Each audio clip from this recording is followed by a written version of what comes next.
Binxiang. So we have a mini cultivar is really just developed to do the Baozhong tea and JT. So James, interesting, the next one is Tiguanyin. So Tiguanyin we will try to process different. We will automatically raise up the oxidation level. Yes. Yeah. Thank you, Peter. And this is our Tiguanyin. And you always oxidize Tiguanyin more than the Baozhong tea or J Oolong. Yes. If your Baozhong tea and J Oolong, you will just oxidize about 10 to 15. Tiguanyin automatic, I will raise up to 25%. Because Tiguanyin leaf, you know, in our language we say the red stem. Say what? Red stem is hard stem. So, Qingxian Oolong, Qingxian and all those is a green stem, we say. So those words actually is very helpful. You know, we read the cultivar's name, we automatically know the fabric of the leaf structure. So red stem means the leaf is harder, is thicker. So automatically when we process the tea, we will use oxidation level a little bit higher. Now how do you determine oxidation? I mean, once the tea is made, and you can say this is 25% oxidized, Baozhong would be what, 6 to 10%? You know, I wish, you know, nowadays if they can have a thermometer style, you check it and like a beef, you know, this is well done or this is well, you know, you just check it and you can tell. No, all nowadays when we say the oxidation level, you have to trace back from the wet leaf. So a lot of time I go to college, I go to school, and I have the tea tasting. I told them, after you have tea made, don't throw away the wet leaf. You know, before you really use that as a fertilizer, you know, you can try the leaf as a fertilizer. You can use that for outdoor cleaner, natural outdoor cleaner. You put in tennis shoe, you put in the toilet. The dry leaf can clean up all the outdoor for you. But that is later. Actually, when you make a cup of tea, don't just trash the leaf. You want to pick up each leaf, open up, and read the leaf. The leaf going to tell you what number you're going to pick for your lotto. And also will tell you, you know, what really is the day to put investment or not. No, the leaf is not.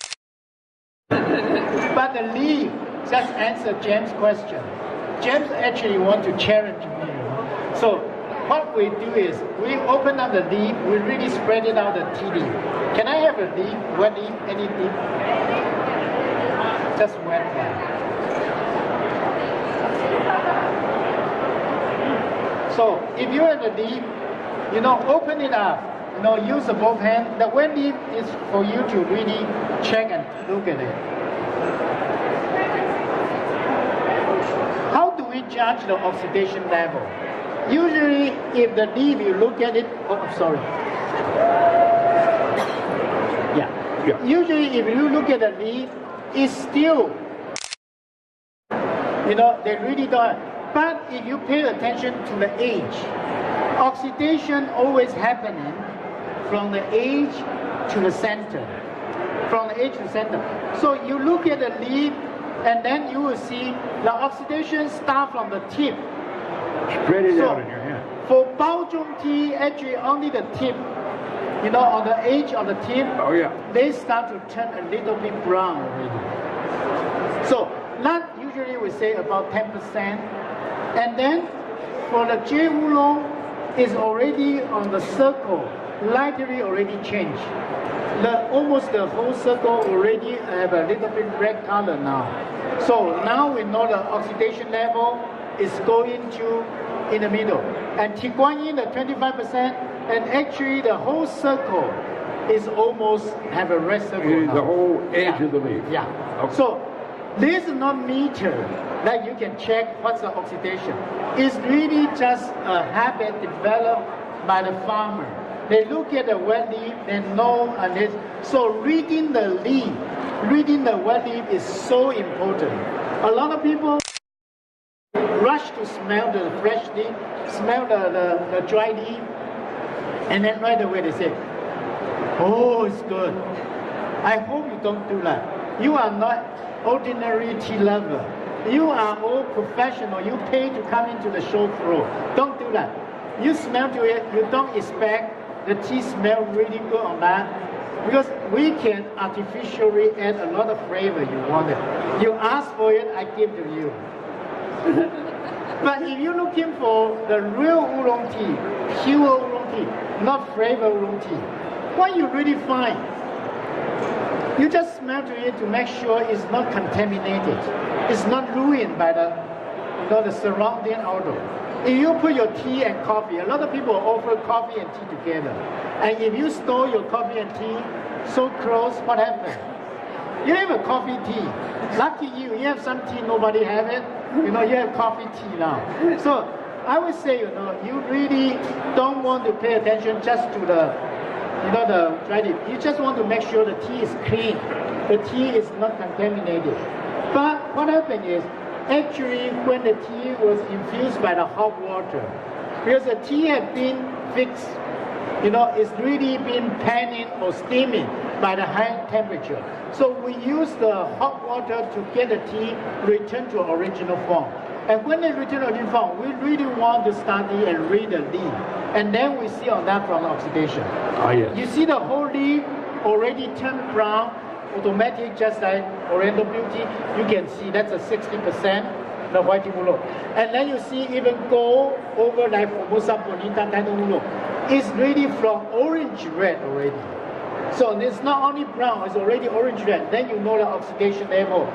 It's not really limited on the age. It's already the whole leaf already turned color. And so that's above 60. Yeah, that you can see it. Yeah. So in China, Da Hong Pao would be very highly oxidized. I would say, when you say very high, it actually is around 40 to 50.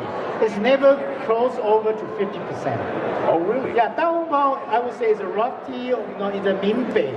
Again, Minbei means northern part of Taiwan, and northern part of Fujian. And that's just a special cultivar called Da Hong Pao. Yeah. But a lot of people, in their Chinese character, Da Hong Pao, so they do have a red roll. They say big red roll. So that red automatically makes you think that's a black tea. It's not. It's just a rock tea. It's a special cultivar. It's just like higher oxidation, but that higher oxidation is never close to 50%. It's really just 40 to 50. And the reason why it's Da Hong Pao, the leaf also is thicker.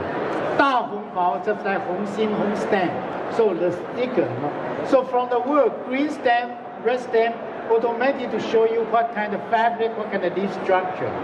So that is a higher oxidizer, but never close to like 50%. Never close to it. All right. So the tea is never red color. It still stays brown color. But they do bake it. So then they turn a little bit dark brown color. That's because of the baking. I have been wrong all my life. Well, I have the advantage is James don't read the Hanji. And I have the advantage. And those Hanji go back to a lot of information. Just by name, the word they're using, automatically give you a lot of direction. So we probably can use it on that. So this next one, this is a Kung Fu. Okay, Kung Fu Qi Guan Yin, you want to talk about it? No, you're doing great.